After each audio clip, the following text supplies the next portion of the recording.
ನಮಸ್ಕಾರ ನೋಡಿ ಸಾದ್ರೆ ಟೋಟಲ್ ಆಗಿ 542 ಪೋಸ್ಟ್ಗೆ ಅರ್ಜಿಯನ್ನ ಕರೆದಿದ್ದಾರೆ 10ನೇ ಪಾಸ್ ಆದಂತ ಅಭ್ಯರ್ಥಿಗಳಿಗೆ. ಇಲ್ಲಿ ಮಹಿಳೆಯರಿಗೆ ಅವಕಾಶ ಇರತ್ತೆ ಮತ್ತು ಪುರುಷರಿಗೆ ಅವಕಾಶ ಇರತ್ತೆ. ನೀವಿದ್ದವರು ಒಂದು ಪೋಸ್ಟ್ಗೆ 2 ಪೋಸ್ಟ್ಗೆ ಹೋರಾಟ ಮಾಡ್ತಾ ಇರ್ತಾರ. ಈಗಂತರೂ 542 ಪೋಸ್ಟ್ಗೆ ಅರ್ಜಿ ಕರೆದಿದ್ದಾರೆ. ಈ ಒಂದು ಪೋಸ್ಟ್ ದಲ್ಲಿ ನಿಮ್ದೇ ಪೋಸ್ಟ್ ಇದೆ ಅಂತ ಹೇಳಿ ಅಪ್ಲಿಕೇಶನ್ ಹಾಕಿ ಇದ್ರ ಬಗ್ಗೆನೇ ತಿಳಿಸ್ಕೊಡ್ತಾ ಇರೋದು. ಈ ಒಂದು ವಿಡಿಯೋದಲ್ಲಿ ಯಾವ ಒಂದು ಪೋಸ್ಟ್ಗೆ ಅರ್ಜಿ ಕರೆದಿದ್ದಾರೆ, ಯಾವ ಒಂದು ಸಂಸ್ಥೆಯಲ್ಲಿ ಅರ್ಜಿ ಕರೆದಿದ್ದಾರೆ, ಅದ ನಂತರ ಇವುಗಳಿಗೆ ಸಂಬಂಧಪಟ್ಟಂತೆ ಹೆಂಗೆಲ್ಲ ರೂಲ್ಸ್ ಇರತ್ತೆ, ನಿಯಮಗಳಿರತ್ತೆ, ಎಲ್ಲ ಮಾಹಿತಿ ಇರತ್ತೆ. ವಿಡಿಯೋ ಕೊನೆ ತನಕ ನೋಡಿ. ಮತ್ತೆ ಈ ಒಂದು ಚಾನಲ್ ಯಾರು ಸಬ್ಸ್ಕ್ರೈಬ್ ಮಾಡಿಲ್ಲ, ಪ್ರಶಾಂತ್ ಅಕಾಡೆಮಿ ಚಾನಲ್ ಅನ್ನ ಯಾರು ಹೊಸ ನೋಡಾತಿರಲ್ಲ ಸಬ್ಸ್ಕ್ರೈಬ್ ಮಾಡ್ಕೊಳ್ಳಿ. ಬನ್ನಿ ಒಂದೊಂದ ತಿಳಿಸ್ಕೊಡ್ತಾನೆ ನೋಡಿ. ಈ ಒಂದು ನೋಟಿಸ್ ರಿಲೀಸ್ ಮಾಡಿದಂತ ದಿನಾಂಕ 11/10/2025. ಎಷ್ಟು ಹೇಳಿ? 11/10/2025 ಈ ಒಂದು ನೋಟಿಸ್ ಆಗಿರತ್ತೆ. ಯಾವ ಒಂದು ಸಂಸ್ಥೆ? ಬ್ರೋ ಸಂಸ್ಥೆ. ಬ್ರೋ ಅಂದ್ರೆ ಅಣ್ಣ ಅಲ್ಲ, ಇದು ಸಂಸ್ಥೆ ಆಗಿರತ್ತೆ. ಭಾರತೀಯ ಬಾರ್ಡರ್ ರೋಡ್ಸ್ ಲಿಮಿಟೆಡ್ ದಲ್ಲಿ ನೇಮಕಾತಿ ಆಗ್ತಾ ಇದೆ. ಬಾರ್ಡರ್ ರೋಡ್ಸ್ ಲಿಮಿಟೆಡ್ ದಲ್ಲಿ ನೇಮಕಾತಿ ಆಗ್ತಾ ಇದೆ. ಇಲ್ಲಿ ನೀವು ಅಪ್ಲಿಕೇಶನ್ ಹಾಕಬೇಕು. ಈ ಒಂದು ಸಂಸ್ಥೆ ಆಲ್ ಇಂಡಿಯಾದಲ್ಲಿ ಸಂಸ್ಥೆ ಇದೆ. ನಮ್ಮೊಂದು ಕರ್ನಾಟಕದಲ್ಲಿ ಇದರದ್ದು ಸಂಸ್ಥೆ ಇದೆ, ಮಹಾರಾಷ್ಟ್ರದಲ್ಲಿದೆ, ಅದ ನಂತರ ಕೇರಳದಲ್ಲಿದೆ, ತಮಿಳುನಾಡು, ಈ ರೀತಿಯಾಗಿ ಎಲ್ಲ ಒಂದು ಕರ್ನಾಟಕ ರಾಜ್ಯ ಅಷ್ಟೇ ಅಲ್ಲ, ಭಾರತದಲ್ಲಿ ಇದರದ್ದು ಸಂಸ್ಥೆ ಇದೆ. ಈ ಒಂದು ಸಂಸ್ಥೆಯಲ್ಲಿ ನಿಮಗೆ ಕೆಲಸ ಇರತ್ತೆ. ಜಸ್ಟ್ ನೀವು 10ನೇ ಪಾಸ್ ಆದವರು, ಈ ಒಂದು 10ನೇ ಪಾಸ್ ಆದವರಿಗೆ ಮೇಲು ಮತ್ತು ಫಿಮೇಲ್ಗೆ ಇಬ್ಬರಿಗೆ ಅವಕಾಶ ಇರತ್ತೆ. ಇದ್ರ ಬಗ್ಗೆನೇ ಮಾಹಿತಿ ಇರತ್ತೆ, ಒಂದೊಂದಾಗಿ ತಿಳಿಸ್ಕೊಡ್ತಾನೆ. ಟೋಟಲ್ ಆಗಿ 42 ಪೇಜ್ ಇದ್ದಷ್ಟು ಒಂದು ನೋಟಿಸ್ ಆಗಿರತ್ತೆ. ಬನ್ನಿ ಒಂದು ಪೋಸ್ಟ್ ಬಗ್ಗೆ ತಿಳಿಸ್ಕೊಡ್ತಾನೆ. ಇಲ್ಲಿ 542 ಪೋಸ್ಟಿಗೆ ಅಧಿಸೂಚನೆ ಆಗಿರತ್ತೆ. ಯಾವ್ಯಾವ ಒಂದು ಪೋಸ್ಟಿಗೆ ಹೆಂಗೆಲ್ಲ ನೇಮಕಾತಿ ಆಗ್ತಾ ಇದೆ ಇಲ್ಲಿ ಕೊಟ್ಟಿದ್ದಾರೆ. ಇವರ ಅಭ್ಯರ್ಥಿಗಳು SC ST OBC WS ಎಲ್ಲರಿಗೂ ಅವಕಾಶ ಕೊಟ್ಟಿದ್ದಾರೆ. ಇದೊಂದು ಖುಷಿಯ ವಿಚಾರ. ಇಲ್ಲಿ ಖಾಲಿರುವಂತಹ ಪೋಸ್ಟ್ ಹೆಸರು ನಿಮಗೆ ಕಾಣಿಸ್ತಾ ಇರಬಹುದು. MSW ಪೋಸ್ಟ್ ಇರತ್ತೆ. ಅದ್ರ ಬಳಿಕ ವಾಹನ ಮೆಕ್ಯಾನಿಕಲ್ ಪೋಸ್ಟ್, ಚಿತ್ರಕಾರ ಪೋಸ್ಟ್, ಘನ ತ್ಯಾಜ್ಯ MSW ಪೋಸ್ಟ್ ಇರತ್ತೆ. ಇದರಲ್ಲಿ ಯಾವ್ದು ಬೇಕು, ಈ ಒಂದು 3 ಪೋಸ್ಟದಲ್ಲಿ ಯಾವ್ದಾದ್ರು ಒಂದು ನಿಮಗೆ ಇಷ್ಟ ಆಗಿರತ್ತೆ, ನಿಮ್ಮ ಒಂದು ಅರ್ಹತೆ ನೋಡ್ಕೊಂಡು ಅಪ್ಲಿಕೇಶನ್ ಹಾಕಿ. ಮತ್ತೆ ಈ ಒಂದು ವೆಹಿಕಲ್ ಮೆಕ್ಯಾನಿಕಲ್ ಹುದ್ದೆಗೆ SSLC ಪಾಸ್ ಆಗಿರಬೇಕು. ಅದ ನಂತರ MSW ಪೋಸ್ಟ್ಗೆ SSLC ಪಾಸ್ ಆಗಿರಬೇಕು. ಅದ ನಂತರ MSW ಈ ಒಂದು ಘನ ತ್ಯಾಜ್ಯ ಹುದ್ದೆಗಳಿಗೆ SSLC ಪಾಸ್ ಆಗಿರಬೇಕು. ಎಲ್ಲದಕ್ಕೂ SSLC ತೆರಗಡೆ ಹೊಂದಿದವರು ಅಪ್ಲಿಕೇಶನ್ ಹಾಕಿ. ಇನ್ನು ಯಾವ್ದು ಎಷ್ಟು ಪೋಸ್ಟ್ ಖಾಲಿ ಇದೆ ನೋಡಿ. ಇವರ ಅಭ್ಯರ್ಥಿಗಳು 200 ಸುಮಾರು 200 ಎಷ್ಟಿದಪ್ಪ ಅಂದ್ರೆ 96 ಪೋಸ್ಟ್ಗಳು ಇರತ್ತೆ. ಸಾರಿ 69 ಪೋಸ್ಟ್ ಇರತ್ತೆ. SC ದವರು 72 ಪೋಸ್ಟ್ ಇರತ್ತೆ. ST ದವರು 38 ಇರತ್ತೆ. ಅದ ನಂತರ OBC ದವರು 136 ಪೋಸ್ಟ್ ಇರತ್ತೆ. EWS 27 post. ಟೋಟಲ್ ಆಗಿ 542 ಪೋಸ್ಟ್ಗೆ ಅಧಿಸೂಚನೆ ಪ್ರಕಟ ಮಾಡಿದ್ದಾರೆ. ಇದು ಸಂಸ್ಥೆ ಎಲ್ಲಿ ಬರತ್ತಂದ್ರೆ ಸೆಂಟ್ರಲ್ ಗೌರ್ಮೆಂಟ್.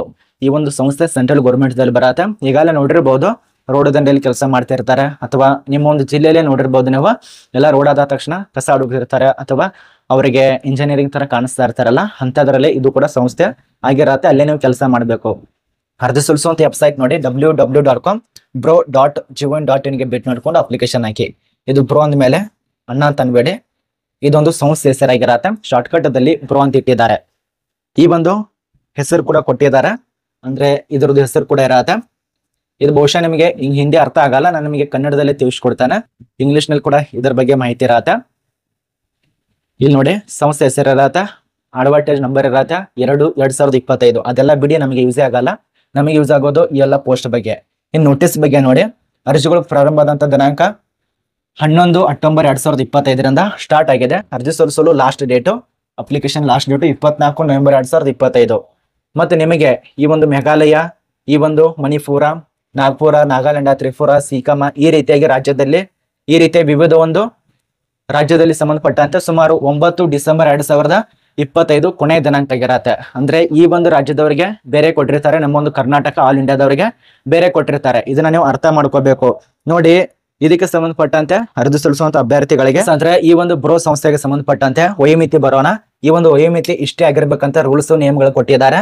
18 ವರ್ಷದಿಂದ 27 ವರ್ಷದ ತನಕ ಕೊಟ್ಟಿದ್ದಾರೆ. ಮಾನದಂಡಗಳ ಪ್ರಕಾರ 27 ವರ್ಷದ ತನಕ ಅನ್ವಯಿಸುತ್ತದೆ. ಡೇಟ್ ಆಫ್ ಬರ್ತ್ ಕೂಡ ನಿಮಗೆ ಮೆನ್ಷನ್ ಮಾಡಿದ್ದಾರೆ, ಎಲ್ಲೆಲ್ಲಿ ಎಷ್ಟು ಇದೆ ಅಂತೇಳಿ ಒಂದ್ಸರಿ ಚೆಕ್ ಮಾಡ್ಕೊಳ್ಳಿ.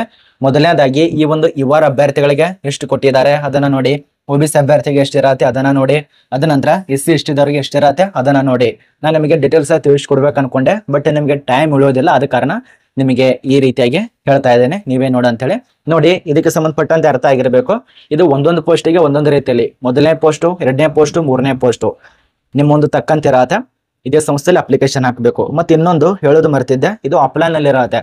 ಆಫ್ಲೈನ್ ನಲ್ಲಿ ಇರತ್ತೆ. ಅರ್ಜಿ ಸಲ್ಲಿಸುವಂತ ಒಂದು ಫಾರ್ಮ್ ಇರತ್ತೆ. ಆ ಒಂದು ಫಾರ್ಮ್ ಅನ್ನ ಡೌನ್ಲೋಡ್ ಮಾಡ್ಕೋಬೇಕು ನಿಮ್ಮ ಒಂದು ಮೊಬೈಲ್ ನಲ್ಲಿ. ಆ ಒಂದು ಡೌನ್ಲೋಡ್ ಮಾಡಿದ ತಕ್ಷಣ ಇದರಲ್ಲೆಲ್ಲ ವಿವರಗಳು ತುಂಬಬೇಕಾಗತ್ತೆ. ಇಲ್ಲಿ ನೋಡಿ, ನಿಮ್ಮ ಒಂದು ಪೋಸ್ಟ್ ಹೆಸರನ್ನು ಹಾಕೊಳ್ಳಿ. ಉದಾಹರಣೆಗೆ ಈ ಒಂದು MSW ಇದೆಯಲ್ಲ, ಈ ಒಂದು MSW ಹಾಕೊಳ್ಳಿ. ಅದಕ್ಕೆ ಸಂಬಂಧಪಟ್ಟಂತೆ ಏನಿದೆಯಲ್ಲ ಅದನ್ನ ಹಾಕೊಳ್ಳಿ. ಅದ ನಂತರ ನಿಮ್ಮೊಂದು ಹೆಸರು, ನಿಮ್ಮೊಂದು ವಿಳಾಸ, ತಂದೆ ತಾಯಿ ಹೆಸರು, ಯಾವೊಂದು ವರ್ಗಕ್ಕೆ ಸೇರಿದ್ರ ಅದನ್ನು, ಕಾಸ್ಟ್ ಸರ್ಟಿಫಿಕೇಟ್, RD ನಂಬರು, ಯಾವೊಂದು ರಾಜ್ಯದವರು ಇದಾರ ಅದು, ಮತ್ತೆಷ್ಟು ಡೇಟು, ಮಂತು, ಇಯರ್ ಕೊಟ್ಟಿದ್ದಾರೆ ಅದು, ನಿಮ್ಮೊಂದು ಅಡ್ರೆಸ್ಸು, ಈ ಒಂದು ಚೌಕ್ ಬಾಕ್ಸ್ ಕಾಣಿಸ್ತಾ ಇದೆಯಲ್ಲ ಇದರಲ್ಲಿ ಕರೆಕ್ಟ್ ಆಗಿ ತುಂಬಿ. ಕೆಲವು ಜನ ಹೆಂಗ್ ಮಾಡ್ತಾರ ಅಂದ್ರೆ ಈ ರೀತಿ ಕೆಲವು ಜನ ಕರೆಕ್ಟ್ ಆಗಿ ತುಂಬ್ತೀರಾ, ಬಟ್ ಕೆಲವು ಜನ ಹಿಂಗ್ ಮಾಡ್ತಾ ಇರ್ತೀರಾ. ಕೆಲವು ಜನ ಅಂದ್ರು ಹಿಂಗ್ ಮಾಡ್ಕೋತಿ ಎಲ್ಲ ದೇಗ್ಲು ಹಿಡಿಸ್ತಾ ಇರ್ತೀರ. ಆದ್ರೆ ಈ ರೀತಿ ದೇಗ್ಲು ಹಿಡಿಸ್ಬೇಡಿ, ಸರಿತಂಗೆ ಈ ರೀತಿಯಾಗಿ ಕರೆಕ್ಟ್ ಆಗಿ ತುಂಬಿ. ನೋಡಿ, ನಿಮ್ಮ ಒಂದು ಅಪ್ಲಿಕೇಶನ್ ನೀವು ಹಂಗ್ ಬೇಕಾದಂಗೆ ತುಂಬಿ, ನಮಗೇನು ಫರಕ್ ಬೀಳೋದಲ್ಲ. ಬಟ್ ನಿಮ್ಮ ಒಂದು ಅನುಕೂಲ, ಮುಂದ್ಗಡೆ ನಿಮ್ಮ ಒಂದು ಅಪ್ಲಿಕೇಶನ್ ರದ್ದಾಗಬಾರ್ದು. ಅಪ್ಲಿಕೇಶನ್ ಈ ರೀತಿಯಾಗಿ ಏನಾದ್ರೂ ತಪ್ಪು ಮಾಹಿತಿಗಳು ತುಂಬಿದ್ರೆ ಸರಿತಂಗಿಲ್ಲೋ ಇವ್ರು ಸರಿತಂಗ ಅರ್ಜಿ ತುಂಬಿಲ್ಲ ಅಂತೇಳಿ ರದ್ದು ಮಾಡ್ತಾರೆ. ಇದೊಂದು ನೆನಪಿನಲ್ಲಿ ಇಟ್ಕೊಳ್ಳಿ. ಅಷ್ಟೇ ಅಲ್ಲ, ಪುಕ್ಸಟಿ ಅರ್ಜಿ ಸಲ್ಲಿಸೋದೆಲ್ಲ ಅರ್ಜಿ ಶುಲ್ಕ ಕೂಡ ಇಟ್ಟಿದ್ದಾರೆ. ಇಷ್ಟಿಷ್ಟು ಅಂತೇಳಿ ಅರ್ಜಿ ಶುಲ್ಕ ಇರತ್ತೆ. ಕೆಲವರಿಗೆ ಮಾತ್ರ, SC/ST ದವರಿಗೆ ಅರ್ಜಿ ಶುಲ್ಕ ಇರೋದಿಲ್ಲ. SC/ST ದವರಿಗೆ ಇರೋದಿಲ್ಲ. ಸಾಮಾನ್ಯ ವರ್ಗ, OBC ವರ್ಗ, EWS ಅವರಿಗೆ, ಮಾಜಿ ಸೈನಿಕರಿಗೆ ಮಾತ್ರ 50 ರೂಪಾಯಿ. ಬರೋ ಸಂಸ್ಥೆಯಿಂದ 50 ರೂಪಾಯಿ ಮಾತ್ರ. ಇದಕ್ಕೆ ಪಾವತಿ ವಿಧಾನ ಆನ್ಲೈನ್ ನಲ್ಲಿ SBI ಮೂಲಕವಾಗಿ ಕಲೆಕ್ಟ್ ಮಾಡ್ತಾರೆ. ಇದು ನಮಗೆ ಅರ್ಥ ಆಗಿದೆ. ಇನ್ನು ಪರೀಕ್ಷೆಗೆ ಸಂಬಂಧಪಟ್ಟಂತೆ ಮೊದಲನೇದಾಗಿ ನಿಮಗೆ ಲಿಖಿತ ಪರೀಕ್ಷೆ ಇರತ್ತೆ. ಮೊದಲನೇದಾಗಿ ನಿಮಗೆ ಒಂದು ಎಕ್ಸಾಮ್ ನಡೆಸ್ತಾರೆ. ಈ ಒಂದು ಎಕ್ಸಾಮ್ ನಲ್ಲಿ ಪಾಸ್ ಆಗಬೇಕು. ಅದ ನಂತರ ಒಂದು ದೈಹಿಕ ಫಿಸಿಕಲ್ ಟೆಸ್ಟ್ ಇರತ್ತೆ. ಈ ಒಂದು ಫಿಸಿಕಲ್ ಟೆಸ್ಟ್ ಪಾಸ್ ಆಗಬೇಕು. ಅದ ನಂತರ ಪ್ರಾಯೋಗಿಕ ಪರೀಕ್ಷೆ ಇರತ್ತೆ. ಈ ಒಂದು ಪ್ರಾಯೋಗಿಕ ಪರೀಕ್ಷೆ ಕೂಡ ಪಾಸ್ ಆಗಬೇಕು. ಮತ್ತು ವೈದ್ಯಕೀಯ ಪರೀಕ್ಷೆ, ನಿಮಗೆ ಮೆಡಿಕಲ್ ಪರೀಕ್ಷೆ ಕೂಡ ಇರತ್ತೆ. ಆ ಒಂದು ಮೆಡಿಕಲ್ ಪರೀಕ್ಷೆ ಕೂಡ ಪಾಸ್ ಆಗ್ಬೇಕಾಗತ್ತೆ.